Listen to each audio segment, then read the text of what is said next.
Hi everybody, it is great to be here in this beautiful space, and today we're going to talk very quickly for 20 minutes about some fun little languages. So what I want to focus on in particular are what I'm going to call symbiotic languages, which are sort of an interesting subset of new emerging languages that used to be rare, but in the past 5 or 10 years have become sort of more and more common. And what I mean by a symbiotic language is a language that compiles into another language's bytecode or source code. Now, historically, right, most languages have had, or at least most major languages, have had their own runtimes. And there's some notable exceptions for things like C++, which started out by compiling itself into C source code, but those are the exceptions. So I think places that you start to see symbiotic languages emerging, like what kind of situations might you have that lead these things to arise? And the first one is a monoculture. I think that symbiotic languages are particularly relevant whenever there's a monoculture in a particular field of software engineering. So sort of by their nature, large monocultures are extremely difficult to change themselves, right? JavaScript is a great example of this. There's absolutely mountains and mountains of existing JavaScript code out there on the web. And when folks are working on evolving the JavaScript language in itself and changing it, any change that you might want to make is constrained by the weight of all the existing code that's out there, right? You can't just break the web because you decided to add a new feature to JavaScript. That's not an acceptable outcome. And with monocultures, we also become sort of comfortable when we work inside of them. You know, you start to find out where the good parts are. And it's easier and easier to generate, or at least have your text editor generate it for you with snippets, or just get really good at typing out very quickly the sort of common patterns that you use over and over again. So I think having a monoculture is part of it. I think having a good, strong VM is also part of it. In the early days of the web, right, JavaScript was also a monoculture, and there wasn't anything else you could use online. But in those days, it would have been kind of crazy to introduce anything that involves any kind of overhead on top of what JavaScript already has, because the JavaScript engines weren't good enough yet. So it's kind of, for example, it's kind of hard to imagine ClojureScript working very satisfactorily on old JavaScript engines. So what changed, right? We got strong, ubiquitous VMs these days across all the browsers. And it's hard to remember now, but these strong VMs even improved over time. So originally, V8 seemed really fast when it first came out, but it's something like over 6 times faster today on the same kind of hardware that it would run on back then. And so one fun thing about symbiotic languages is that you can just reuse all of the interesting and desirable properties of your host language or your host VM. So I think that it's going so far that we're not even necessarily calling it compiled anymore. We can call it transpiled in some cases. And of course, there's kind of a spectrum here. It's a matter of degree between what you'd consider to be compiling versus just transpiling over into a different source language. And you can sort of walk this through with a thought experiment, right? The simplest possible transpiled language is just a quick little grammar change, right? Say you take JavaScript and you want to add all the semicolons where they're missing, and you have some kind of automatic semicolon insertion dotJS that just adds all the semicolons to your file, right? That's technically a transpiler, but it's about as simple as you can get. And then you can sort of walk through it, right? You start to change the grammar a little bit. Maybe you add a little bit of syntax. Once you start to add special functions, right? So basically a feature where every time you use the feature in the source code, you're going to have a special function that you call into at runtime to determine what to do. And once you have enough special functions, you effectively have a virtual machine. And then, of course, you can go on from there to actually implementing the entire semantics of your language in terms of functions and have a real VM. And there's one guy, I think, who has explored this terrain particularly in depth, and that's Charlie Nutter, who works on JRuby.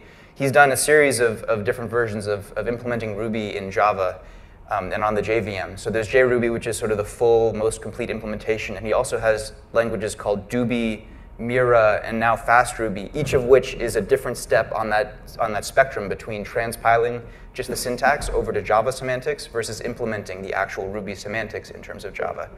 So those are kind of fun projects to look at.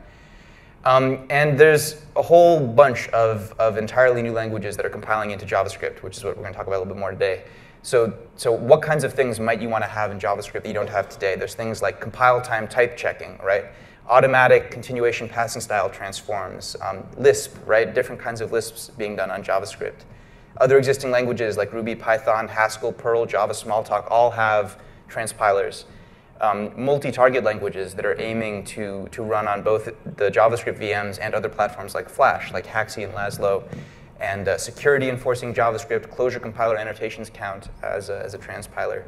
and also things that plug into very specific libraries, which I think is interesting to say, given a really rich library, what can we do to change the syntax of the language to make it easier to work with? And then, of course, there's two new 800-pound gorillas that have landed recently in the JavaScript space. So Google and Microsoft are both working on their own compiled to JS languages. We just need Apple to come up with their own compiled to JS superset, and we'll be all set to go for the next browser, the language wars, right?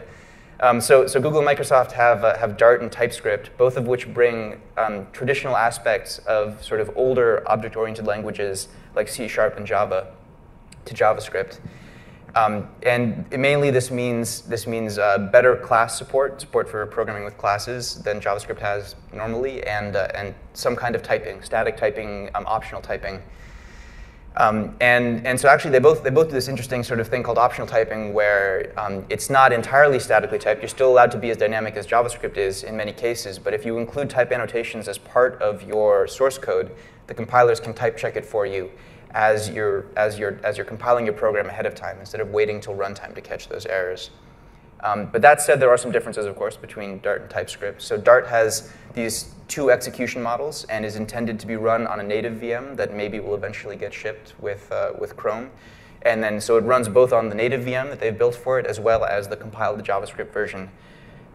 So there's sort of different places on the spectrum, right? They're both implementing classes, they're both implementing optional typing, but TypeScript is sort of doing a much more transparent, transpiled, implement the TypeScript idioms in terms of basic JavaScript code that looks like basic JavaScript code, whereas Dart has the more closer to implementing the VM on top of JavaScript, where for many things in Dart, you have to call into a special function that knows what to do.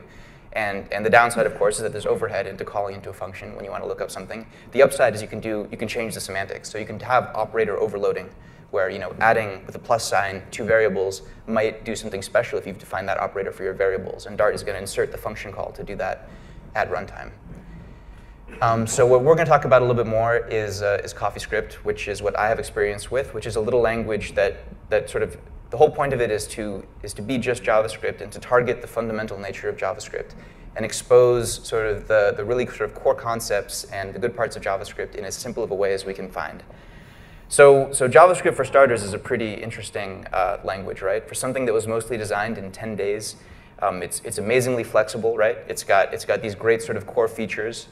And it's also got warts, but they're mostly superficial warts that we can get around by avoiding them or using libraries that avoid them. And there's all kinds of interesting examples of people sort of bending JavaScript to work the way they want it to work, whether it's something like jQuery, where you have this chaining style API that's not something that was sort of originally conceived as the way that APIs work in JavaScript, but something that people found out could work very well. Or something like the Google Closure compiler, where you're treating JavaScript source code as a statically typed language if you add the right annotations in your comments. And so CoffeeScript's approach is not to sort of bend JavaScript as it is to your will, but to again, to find the simplest syntax for working with the good parts. And in the past couple years, the past 2 or 3 years, it's done pretty crazily well. So this is actually a fun chart that I forget the name of the company put together, that ranks languages on GitHub and Stack Overflow. So the y-axis is Stack Overflow popularity, and the x-axis is GitHub. And in the past couple of years, CoffeeScript has sort of moved from the bottom corner up to being not quite in, but close to that top quadrant of Objective-C and Ruby and Shell and Perl and Python. So with this idea of working on a transpiled language, one of the main things you have to think about is where you want to stick to the semantics of your host language and where you want to deviate from them on purpose. So syntax is one thing, right? Unless you're dealing with a language feature that happens to be sort of syntactically and semantically glued together, macros maybe being one good example, or regexes being another one. But if you're doing a transpiler, you can be pretty free with your syntax. You have a lot of leeway into saying, I can do this totally different syntax that happens to compile into this other language feature that already exists. But you have to be very careful about where to respect the host language semantics and where you want to deviate from them. So with CoffeeScript, the main idea is to sort of stick very close to the host semantics, at least for the good parts, and to remove the parts that we don't need. Things like, so a good example of something that we try to remove is in JavaScript at runtime, there's a difference between the behavior of named functions, function expressions, and named function expressions. So you have kind of these 3 different types of functions that have slightly different rules in terms of how their scoping works. And so we try to remove that and hide that from you. You just have one kind of function in CoffeeScript, and it always behaves as an expression. So that's one example. And so we're going to go through some of the places where we do get away from JavaScript semantics and talk about how we implement those things. But before we do that, it's worth mentioning things that we can't change that we'd like to. So because we're not going to be a VM, we're not going to always call into special functions. There's many things that would be great if we could change, but we can't do it because it would be too expensive. One good example is negative array indices. It would be great if you could have an array and index into it by -1 or -2 and get the last element or the second to last element of the array. But we can't really do that, even though you could see it. You could see it in the compiler at compile time, whether you're using a -1 right there. But if you use x, we don't know what the value of x is at compile time. So you'd have to basically, every time you had square brackets at the end of an axis, you'd have to insert a special function call to say, oh, is it an array and is it a negative number? If so, do the special thing. And that's the kind of performance penalty we're not willing to use. So that's something we'd like to change but can't. Another good example is arbitrary precision math. So we all know that in JavaScript, once your number gets too big for a double, you're asking for trouble. And as I guess the best example is probably the Twitter ID problem, where eventually the number of IDs, the auto-incrementing IDs, got so large that we had to move it over to a string because the numbers couldn't hold it anymore. And we start rounding it off, and you'd all have the same tweet IDs. Another good example from earlier today is seamless sort of UTF support, right? That's something that we can't add at a transpiler level. You need to have library support and language support. And you could imagine a transpiler that does it, but there would be some kind of cost associated with always doing library operations instead of working with primitive strings. So I'm actually going to do some demos of a few things. So the first one I want to talk about is everything is an expression in CoffeeScript. So if we switch out of this, so here's a quick little if statement, right? If 1, I'm going to print out 2. Otherwise, I'm going to print out 3. And if we want to compile this, we'll see that we'll get our basic JavaScript coming back out. And let's make sure, is that big enough to see there as well? So in JavaScript, we all know that if statements aren't expressions, right? It's a statement, and you can't pass the value of that into something else. But in CoffeeScript, you can. So I can transform this. I can pull out this print function and say, I'm going to print on the outside if 1, then 2, otherwise 3. And the compiler is going to do the transformation here to turn the if statement into an expression. And of course, this is simple, right? The expression version of a simple if statement is just a ternary.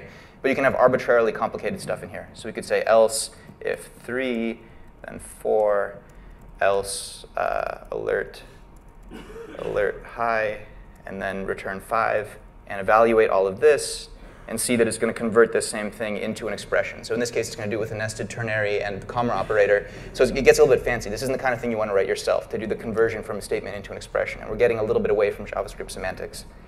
So the next example I want to do is with try catches, and this is sort of similar, right? Try, so if I try to run this property right here, missing is not an object that exists, and property does not exist on the missing object, so you'll get an error, right? Reference error, missing is not defined if you try to run that. And so one of the fun things here is you can treat it as an expression. So if I say result equals try missing.property catch error, right? The value of result is going to be, if missing exists, it'll be the value of the property on that missing object, and otherwise it'll be the error object that gets passed back. So the way that this compiles actually is it uses a closure wrapper. So what it's doing internally is it's saying it's going to take basically the thunk of the thing that you wanted to evaluate as an expression and wrap it in an immediately invoked function, and then just return from all the possible branches, return the value from the inside. So you can see how if I ran this code, I would get back in my result variable the thing that I'm looking for. And so that's another example of expression conversion. And then here's comprehensions, which work sort of similarly. So for every item in the list, I want to print the item, which you can also write this way, print item for item in list. And if I compile this to JavaScript, I'll see that it's your basic sort of efficient for loop that you'd expect, where you're caching the length of the loop and then going over it. But what if I did this, right? What is the value of looping over a list? Print item for item in list. If you compile this to JavaScript, you'll see that it's doing sort of the same thing, where print is getting passed into this immediately invoked function, and inside the function, it's going to loop over the list and take every single item in the list and give you back the array. So item for item in list is the array of all the items in there. Or it could be transform item for item in list. And in this case, you'd have the transformation of the item, basically be mapping over the list and transforming each item in turn. The next semantic thing I want to talk about that gets away from basic JavaScript is classes. So classes in JavaScript basically are, you have a constructor function, it's got a prototype, and that constructor function is your class object. You make new instances of it. So that's the same as we have if we compile this, right? Pirate is a named function, and we have this extra wrapper so that it can be treated as an expression, the entire class body, and we have a namespace to work in, and that gets more useful with a fancier example. So here we've got a pirate that has a loot method on it, and if we compile this, you'll get your basic sort of JavaScript out, right? Pirate's a function, and it's got a loot method on its prototype. And the fun thing about, so now we're going to start changing JavaScript semantics. So in CoffeeScript, class bodies are executable code. So you can actually have things like if statements and other sorts of things from metaprogramming inside of your class body. So here we have a pirate, and if the century is greater, this is a historically correct pirate, right? And if the century is later than the 1700s, it's going to loot in English, otherwise it's going to loot in Spanish. And this is like, right, so this compiles to sort of what you'd expect it to compile to. Now we've got in JavaScript, we've got our named function here, and we're only adding these methods to the class's prototype, to the constructor function's prototype, if the condition is true. And this works for other things as well. So at the bottom here, we've got, let's space it down a little bit. This is an example of sort of decorating a function, right? So heartily is another function that takes a function and then augments it. In this case, probably would add a healthy R at the end of the sentence. And if you compile that, you'll see it'll also sort of pass it through as an expression. And then the last thing I'd like to mention is bound versus unbound functions. This is another place we deviate from JavaScript, right? In JavaScript, you know that this keyword is very useful, except when you need to pass a function off as a callback, in which case it forgets what its value of this was. And you have to use function.bind, or you have to say var self equals this, and then use self inside of it. And we all sort of are familiar with this from either jQuery callback pane or other places. So that's how this would normally work, right? So here we have a jQuery AJAX call, passing in the URL and the data, and then we try to use the data again inside of the function body. And normally this will be an error because you won't this value right here will not exist. But in CoffeeScript, you can use the fat arrow, and the fat arrow says, I want this function to maintain the same value of this that it has currently inside the function body. And so when you compile this, you'll see that it's basically going to do the var self equals this trick for you. So underscore this equals this, and then inside the body of the function, you get the correct value of this. So those are some quick semantic deviation examples. So we've got bound functions. I'd like to talk very briefly about programming language politics. So with different runtimes, there's a lot of sort of feeling of, oh, that's cool. You know, you can do your crazy Haskell, Scala, Erlang thing, and I'll do my JavaScript thing, and it doesn't really bother me. With symbiotic languages, people are a lot more protective of their turf because symbiotic languages are interoperable with your existing code. It's possible to drop in a CoffeeScript module and use it from JavaScript, and you wouldn't even know the difference in many cases.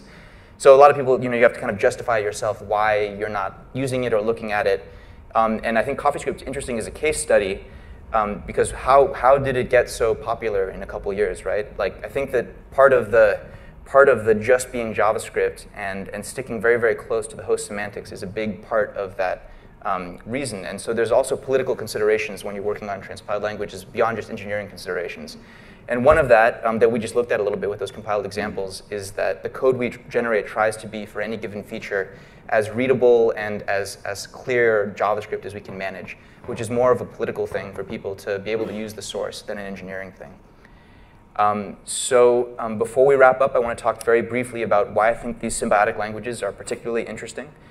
Because if you look at it from the big picture, right, they're serving a different role than most new languages are in the past, right? You aren't using a symbiotic language to build on a new kind of platform or a new kind of technology. This isn't a new kind of assembly for a particular hardware device. You're using it to make the kind of system you're already using easier and more similar to the patterns you tend to write every day. And I think that a big part of this is that sort of code itself has a dual audience, right? When you're writing source code, you're writing for the machine to understand and to execute the program you want it to run, and for the reader of the source code, yourself or your peers, to be able to understand what the algorithm is and what you're trying to do. And this is sort of a very simple, obvious point, but it's a very strange thing because most kinds of writing aren't addressed to two different audiences at the same time. And I think that symbiotic languages are interesting because they sort of very explicitly are matching up that divide and are addressing, saying, I already know how to talk to the machine for this particular platform. How can I make it a little bit easier for the readers and for what the kinds of common operations that they do to become?